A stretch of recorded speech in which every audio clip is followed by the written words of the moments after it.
Hi ಸ್ನೇಹಿತರೆ, ಎಲ್ಲರಿಗೂ ನಮಸ್ಕಾರ.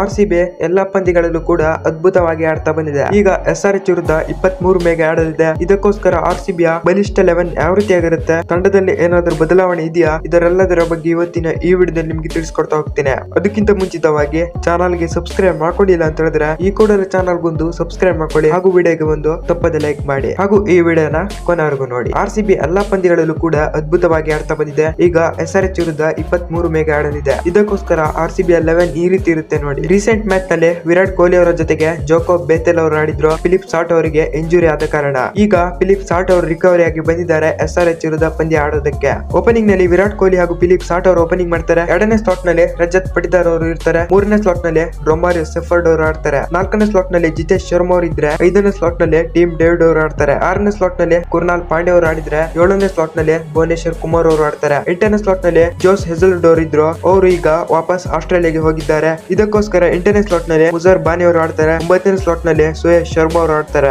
10ನೇ ಸ್ಲಾಟ್ ನಲ್ಲಿ ಎಸ್ ದಯಾಳ್ ಅವರು ಆಡಿದ್ರೆ, 11ನೇ ಸ್ಲಾಟ್ ನಲ್ಲಿ ಸ್ವಪ್ನಿತ್ ಸಿಂಗ್ ಅವರು ಇಂಪ್ಯಾಕ್ಟ್ ಪ್ಲೇಯರ್ ಆಗಿ ಆಡ್ತಾರೆ. ಇದು RCB ಬಲಿಷ್ಠ 11 ಆಗಿತ್ತು SRH ವಿರುದ್ಧ ಪಂದ್ಯಕ್ಕೆ. ಸ್ಟಾರ್ಟಿಂಗ್ ಇಂದ ನೋಡ್ಕೊ ಬರ್ತಿದ್ರೆ ಓಪನಿಂಗ್ ನಲ್ಲಿ ಫಿಲಿಪ್ ಸಾಲ್ಟ್ ಹಾಗೂ ವಿರಾಟ್ ಕೊಹ್ಲಿ ಅವರು ಓಪನಿಂಗ್ ಮಾಡ್ತಾರೆ. ಎರಡನೇ ಸ್ಲಾಟ್ ನಲ್ಲಿ ರಜತ್ ಪಟಿದಾರ್ ಅವರು ಆಡ್ತಾರೆ. ಮೂರನೇ ಸ್ಲಾಟ್ ನಲ್ಲಿ ರೊಮಾರಿಯೋ ಸೆಫರ್ಡ್ ಅವರು ಆಡ್ತಾರೆ. ನಾಲ್ಕನೇ ಸ್ಲಾಟ್ ನಲ್ಲಿ ಜಿತೇಶ್ ಶರ್ಮಾ ಅವರು ಆಡ್ತಾರೆ. ಐದನೇ ಸ್ಲಾಟ್ ನಲ್ಲಿ ಟೀಮ್ ಡೇವಿಡ್ ಅವರು ಆಡ್ತಾರೆ. ಆರನೇ ಸ್ಲಾಟ್ ನಲ್ಲಿ ಕುರ್ನಾಲ್ ಪಾಂಡೆ ಅವರು ಆಡಿದ್ರೆ, ಏಳನೇ ಸ್ಲಾಟ್ ನಲ್ಲಿ ಭುವನೇಶ್ವರ್ ಕುಮಾರ್ ಅವರು ಆಡ್ತಾರೆ. ಎಂಟನೇ ಸ್ಲಾಟ್ ನಲ್ಲಿ ಮುಜರ್ ಬಾನಿ ಅವರು ಆಡ್ತಾರೆ. ರೀಸೆಂಟ್ ಆಗಿ ಎಂಟ್ರಿ ಕೊಟ್ಟಿರುವಂತದ್ದು RCB ತಂಡಕ್ಕೆ. 9ನೇ ಸ್ಲಾಟ್ ನಲ್ಲಿ ಸುಯೇಶ್ ಶರ್ಮಾ ಅವರು ಆಡಿದ್ರೆ, 10ನೇ ಸ್ಲಾಟ್ ನಲ್ಲಿ ಎಸ್ ದಯಾಳ್ ಅವರು ಆಡ್ತಾರೆ. 11ನೇ ಸ್ಲಾಟ್ ನಲ್ಲಿ ಇಂಪ್ಯಾಕ್ಟ್ ಪ್ಲೇಯರ್ ಆಗಿ ಸ್ವಪ್ನಿತ್ ಸಿಂಗ್ ಅವರು ಆಡ್ತಾರೆ. ಇದು RCB ಬಲಿಷ್ಠ 11 ಆಗಿತ್ತು SRH ವಿರುದ್ಧ ಪಂದ್ಯಕ್ಕೆ 23 ಮೇಗೆ. RCB ಈ ಬಲಿಷ್ಠ 11 ಬಗ್ಗೆ ನಿಮ್ಗೆ ಅನಿಸುತ್ತೆ ಅಂತ ತಪ್ಪದೆ ಕಾಮೆಂಟ್ ನಲ್ಲಿ ತಿಳಿಸಿ, ಹಾಗೂ ವಿಡಿಯೋಗೆ ಒಂದು ಲೈಕ್ ಮಾಡಿ, ಹಾಗೂ ಚಾನಲ್ ಗೊಂದು ತಪ್ಪದೆ ಸಬ್ಸ್ಕ್ರೈಬ್ ಮಾಡ್ಕೊಳ್ಳಿ. ಹಾಗೂ IPL ನ ಪಾಯಿಂಟ್ಸ್ ಟೇಬಲ್ ನೋಡ್ಕೊ ಬರ್ತಿದ್ರೆ ಮೊದಲ ಸ್ಥಾನದಲ್ಲಿ GT ಇದೆ. ಆಡಿದಂತ 12 ಪಂದ್ಯಗಳಲ್ಲಿ 9 ಕೂಡ ವಿನ್ ಆಗಿ 18 ಪಾಯಿಂಟ್ ಮಾಡಿಕೊಂಡು ಮೊದಲ ಸ್ಥಾನದಲ್ಲಿ GT ಕುಳಿತುಕೊಂಡಿದೆ. ಎರಡನೇ ಸ್ಥಾನದಲ್ಲಿ RCB ಇದೆ. ಆಡಿದಂತ 12 ಪಂದ್ಯಗಳಲ್ಲಿ 8 ವಿನ್ ಆಗಿ 17 ಪಾಯಿಂಟ್ ಮಾಡಿಕೊಂಡು ಎರಡನೇ ಸ್ಥಾನದಲ್ಲಿ